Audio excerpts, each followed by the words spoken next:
Magandang araw po sa ating lahat. Ako po si Senadora Laila de Lima.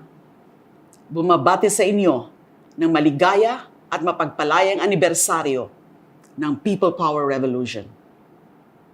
Never again ang sinasabi nating lagi sa paggunita ng People Power Revolution. Ang sabi ko naman ngayon, never again. Ang anibersaryo ng People Power Revolution ay hindi lang isang petsa sa ating kalendaryo. Hindi lang ito non-working holiday. Ginugunita natin ito taon-taon upang sariwain natin ang yugto ng ating kasaysayan noong panahon ng diktadoryang Marcos, kung saan may malawakang korupsyon, karahasan at pang-aabuso. Higit pa dyan, inaalala natin kung paano nagkapit-bisig ang mga Pilipino at sabay-sabay na sumigaw na never again, hindi na muli.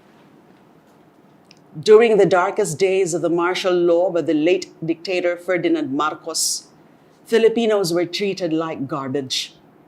Marcos and his cronies raided public coffers and abused their positions in the government. Ang mga nangahas na magsalita laban sa korupsyon, karahasan at pang-aabuso ay pinaaresto, tinorture, at yung iba pinatay. Marami sa kanila ay tinuring na lamang ng mga desaparecido o mga nawala. Walang halaga ang buhay ng Pilipino noong panahon ni Marcos. Napakalakas ng diktadorya noon. Nag-umapaw ang kanilang yaman na galing sa nakaw. Hawak nila ang pulis at militar. Kontrolado nila ang mass media. Subalit, hindi nagpatalo ang Pilipino.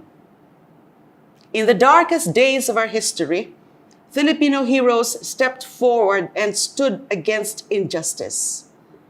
In the face of insurmountable challenge, the Filipino masses emerged victorious. Because of the People Power Revolution, we toppled the abusive dictatorship and gave the sovereign power back to our people, where it rightly belongs. Dahil sa EDSA, may karapatan tayo muli na maghalal ng ating mga pinuno. Dahil sa EDSA, may karapatan tayo muling magsalita laban sa kamalian at pag-abuso ng gobyerno. Nitong nakalipas na halos 6 na taon, muling bumalik ang korupsyon, karahasan at pang-aabuso. Muling pinatahimik ang mga nagsasalita ng katotohanan. Muling pinigil ang malayang pamamahayag. Dapat tayo maggising muli. Hanapin natin muli sa ating puso ang demokrasya at buong tapang nating ipaglaban. Let us all say, never again. Muli nating isigaw, hindi na muli. Gamitin natin ang ating boto at boses upang ipahayag ang ating paninindigan.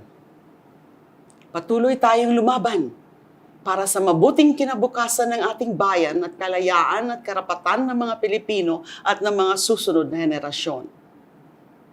Mabuhay ang EDSA People Power. Mabuhay ang Pilipinas.